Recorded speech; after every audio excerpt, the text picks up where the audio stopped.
గురుభ్యో నమః. హరి ఓం. ముందుగా 50 మంది భక్తాగ్రేషులందరికీ కూడా రాబో వరలక్ష్మీదేవి యొక్క వ్రత శుభాకాంక్షలు తెలియజేసుకుంటున్నాము. మనము ఈ వరలక్ష్మి వ్రతాన్ని ప్రతి సంవత్సరము కూడా భక్తి ప్రవక్తలతో శ్రావణ మాస పౌర్ణమికి ముందుగా వచ్చేటువంటి శుక్రవారం నాడు ఆచరించుకుంటూ ఉంటామన్నమాట. చారుమతి అయినటువంటి ఒక పుణ్య స్త్రీకి స్వప్నంలో లక్ష్మీదేవి ప్రత్యక్షమయ్యి, ఓ చారుమతి, పౌర్ణమికి ముందుగా వచ్చేటువంటి శుక్రవారం నాడు నన్ను ఆరాధిస్తే సకల జనులకి కూడా సిరి సంపదలు, భోగభాగ్యములు, అష్టైశ్వర్యములు ప్రసాదిస్తాను అని చెప్పేసి తనంతట తానే చెప్పగా ఆమె ఆ యొక్క విషయాన్ని తన పెనిమిటికి, తన అత్త మామలకి కూడా తెలిపి వాళ్ళ యొక్క అనుమతితో ఆ గ్రామస్తులందరూ కూడా కలుసుకొని ఈ శ్రావణ మాసము ముందుగా వచ్చేటువంటి శుక్రవారం నాడు తన గృహమునందు శ్రీ లక్ష్మీదేవి యొక్క ప్రతిమను, ఆమెకు చిత్రపటాన్ని ధరింపజేసుకొని ఆమెకు యథావిధిగా షోడశ ఉపచారాలతో పూజ చేసుకొని ఆమె యొక్క 9 తోరణాలు కలిగినటువంటి ఆ యొక్క రక్షాబంధనాన్ని, ఆ యొక్క తోరణాన్ని ఆమె వామహస్తానికి చక్కగా కుడి చేతికి కూడా ధరింపజేసుకొని ఆ తదుపరి ఆ తల్లి యొక్క దీవెనలతో వారు ముమ్మారు ప్రదక్షిణ చేసుకోగా వారి శరీరం అంతా కూడా అనేక రకమైనటువంటి 7 వారముల నగలతో విరాజిల్లటం వారు గమనించారు. అది మొదలుకొని ఆ సంవత్సరంతో పాటుగా ప్రతి సంవత్సరము కూడా వాళ్ళు ఆ పూజను ఆచరింపజేసుకుంటూ ఆ యొక్క పూజా ఫలితాన్ని పక్క గ్రామానికి, ఆ గ్రామానికి అందరికీ అందజేస్తూ రావడంతో కాలగమనంలో ఈ రోజు ఇది దేశవ్యాప్తంగా జరుగుతున్న ఒక పెద్ద పండుగగా కూడా మనకి పరిడవిల్లింది. కనుక రేపటి రోజున అనగా శ్రావణ మాసంకి ముందుగా వచ్చేటువంటి శుక్రవారం ఏదైతే ఉందో ఆ రోజున ప్రతి ఒక్కరూ కూడా చక్కగా పుణ్యస్త్రీలు పుణ్యస్థానాలు ఆచరింపచేసి వారి గృహములో ఎక్కడైతే వరలక్ష్మీదేవి వ్రతము నిలబదలుచుకున్నారో ఆ స్థలాన్ని గోమయముతో, ఆవు పేడతో అలికి దానికి పైన 8 రేకులు గల్లా అష్టదశ పద్మాన్ని లిఖింపజేసి దాని పసుపు కుంకుమతో అలంకరింపజేసి దానిపైన ఒక మండపాన్ని ఏర్పరిచి దానిపైన ఒక వస్త్రాన్ని పరిచి దానిపైన బియ్యాన్ని పోసి దాని కలశం ఏర్పరచుకొని అమ్మవారి యొక్క ప్రతిమను ఏర్పరచుకొని భక్తి ప్రపత్తులతో అమ్మవారిని పూజించుకోవాలి. అమ్మవారికి ఇష్టమైనటువంటి ఎన్నో మహానైవేద్యాలు తయారు చేసుకొని అమ్మవారి నైవేద్యంగా పెట్టుకోవచ్చు. ముఖ్యంగా ఆమెకు ముడి శనగలతో అమ్మవారికి నైవేద్యం పెట్టుకుంటే ఆ తల్లి ఎంతో ప్రీతి చెందుతుంది. సాయంత్రం మోయనకు వచ్చినటువంటి ఆ సువాసన అందరికీ కూడా ఆ యొక్క శనగలని అందరికీ కూడా దక్షిణ తాంబూలంతో పాటుగా ఆమె సమర్పించుకోవటం, వాళ్ళ చేత అక్షంతలు వేయించుకోవడం కూడా చాలా విశేషంగా చెప్పబడుతుంది. తద్వారా ఆమెకి ఏంటంటే ఈ జీవితకాలం కూడా ఆమె యొక్క శరీర బొందిలో ప్రాణం ఉన్నంత వరకు కూడా సుమంగళిగా వర్ధిల్లటమే కాకుండా ఏనాడు కూడా తన భర్త ఒకరి ఒకరి దగ్గర చేయి కింద తాచకుండా ఎప్పటికీ ఒకరికి పెట్టేటువంటి స్థాయిలోనే వాళ్ళ భర్త, వాళ్ళ కుటుంబ సభ్యులు కూడా ఉంటారు లక్ష్మీదేవి యొక్క అనుగ్రహంతో. ఈ సందర్భంగా మన రాబూరు గ్రామంలో కూడా అన్ని ఆలయాల్లో కూడా ఇక్కడ ఉన్న పురాతన ఆలయాలు కావచ్చు, అధునాతన ఆలయాలు అన్నింటిలో కూడా వరలక్ష్మి వ్రతాలను, వరలక్ష్మీదేవి అలంకారాలను కూడా ఏర్పాటు చేయడం జరుగుతుంది. ఇక్కడే కాదు, మండల దేశంగా, రాష్ట్ర వ్యాప్తంగా కూడా, దేశవ్యాప్తంగా కూడా ప్రతి లక్ష్మీదేవి ఆలయంలో కూడా, ప్రతి ఒక్క అమ్మవారి ఆలయాల్లో కూడా ఈ వరలక్ష్మి వ్రతాలు చాలా అద్భుతంగా కూడా జరుగుతాయి. ఈ సంవత్సరము దాని పబ్లిక్ హాలిడేగా కూడా ఆప్షన్ హాలిడేగా ఉండింది. ఇప్పుడు పబ్లిక్ హాలిడే కూడా సమర్పించడము ప్రభుత్వం వారు అది కూడా చేశారు. కాబట్టి అందరూ కూడా చక్కగా వ్రతాన్ని ఆచరింపచేసి అందరూ కూడా లక్ష్మీదేవి యొక్క అనుగ్రహాన్ని పొందవలసిందిగా మరీ తెలియజేయడం అనేది. నాకు ఊహ తెలిసినప్పటి నుంచి వరలక్ష్మి వ్రతం అనేది చేసుకుంటున్నాము.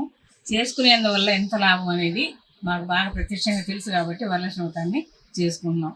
వరలక్ష్మి వ్రతం అంటే వరములు ఇచ్చే తల్లి కాబట్టి ఆమెను వరలక్ష్మీదేవి అంటారు.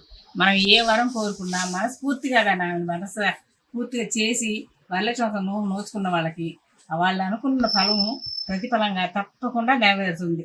ఇందుకు తార్కాణంగా 5 కథలు ఉన్నాయి, కానీ నేను మీకు 1-2 కథలు చెప్తాను.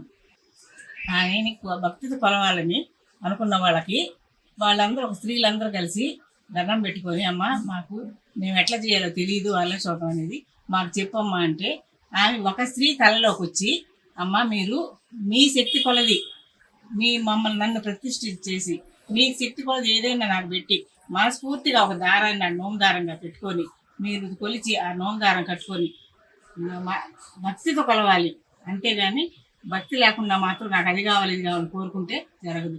భక్తితో మనకు అవసరమైంది, మనకు కావాల్సింది ప్రత్యక్షంగా నిదర్శనంగా ఇస్తుంది కాబట్టి ఆమెను వరలక్ష్మీదేవి అంటాము.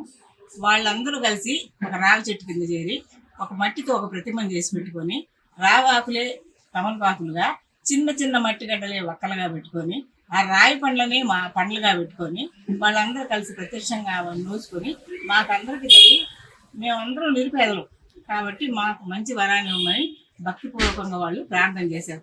ప్రార్థన చేసి ఇంటికి వెళ్తే వాళ్ళ కోరికలు నెరవేరినట్టు, వాళ్ళ బిడ్డలు పాపలు చల్లంగా ఉండి ఒక్కొక్కరు వృద్ధిలోకి వచ్చి అదే వ్రతాన్ని కంటిన్యూగా వాళ్ళు ప్రతి సంవత్సరం చేసుకునే విధంగా తయారయ్యారు. రాజుకి 2 కూతుళ్ళు ఉంటే ఒక కూతుర్ని ఇద్దరిని మంచి వాళ్ళకిచ్చి పెళ్లి చేశాడు. ఒక కూతురు చాలా పేదరాలైపోయింది. ఆయన వ్యసనపరుడయి అన్ని పోగొట్టుకున్నాడు. ఒకరు మాత్రం వ్యాపారస్తులుగా ఉండి పైకి వచ్చారు. వరలక్ష్మీదేవి వ్రతాన్ని పెద్ద కూతురు బాగా నోచుకుంటుంది. చిన్న కూతురు చితికిపోయింది కాబట్టి కొడుకుని పంపించి అక్క దగ్గర పోయి ఏమన్నా తీసుకురాను ఆయన అంటే అతను వెళ్ళి అబ్బాయి వెళ్ళి పెద్దమ్మ మాకు ఏమి లేదు ఇవి అంటే ఆమె వరలక్ష్మితో నోచి నోము దారము నోము ఫలము అన్ని కట్టి డబ్బు బంగారం ఇచ్చి మూటిచ్చి పంపిస్తుంది. దారిలో వస్తుంటే ఆమె వరలక్ష్మీదేవిని నమ్మనందున అతను వ్యసనపరుడై వరలక్ష్మీదేవిని నమ్మనందున ఆ దొంగలు వచ్చి కొడుకుని నిద్రపోయే అబ్బాయి దగ్గర నుంచి లాక్కెళ్ళిపోతారు. మళ్ళా ఇంటికి వస్తే మరి అన్ని పోగొట్టుకొచ్చావు కదా, మళ్ళా వెళ్ళి పెద్దమ్మ దగ్గర అంటే ఆమె మళ్ళా వెళ్తాడు. మళ్ళా వెళ్ళి పెద్దమ్మ ఇట్లా దొంగలు దోసుకోపోయారు పెద్దమ్మ అంటే నాయన మళ్ళా చేయిస్తాను మళ్ళా వ్రతం నోమి అన్ని ఫలము డబ్బులు అన్నీ ఇచ్చి నోదారాలు ఇచ్చి పంపిస్తుంది. అతను ఎంతవరకు నమ్మడు అంతవరకు వాళ్ళకి ఆ ఫలం అనేది అందదు.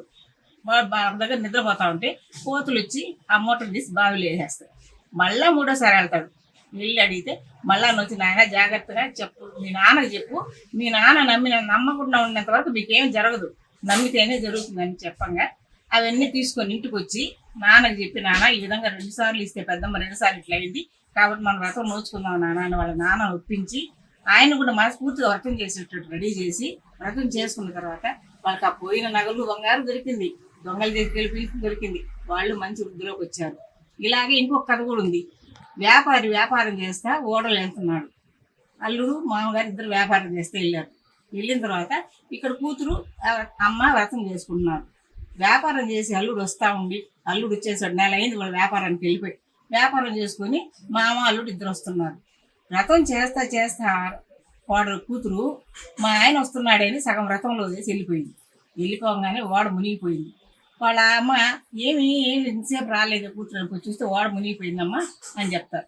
అప్పుడు అమ్మ నువ్వు వ్రతం పూర్తిగా చేయలేదు కాబట్టి జరిగింది ఇట్లా అని మళ్ళీ తీసుకొచ్చి కూతురుని వ్రతం చేసి ఆ వ్రతం వాళ్ళ ఫలితాన్ని అనుభవించేటట్టు చేసి దారం కట్టిస్తే ఆ ఓడలో మునిగిపోయిన వాళ్ళు కూడా పైకి వచ్చి తీసుకొచ్చి మంచి వ్యాపారం జరిగింది, మనకి మంచి లాభాలు వచ్చాయని సంతోషంగా ఇంటికి వచ్చారు.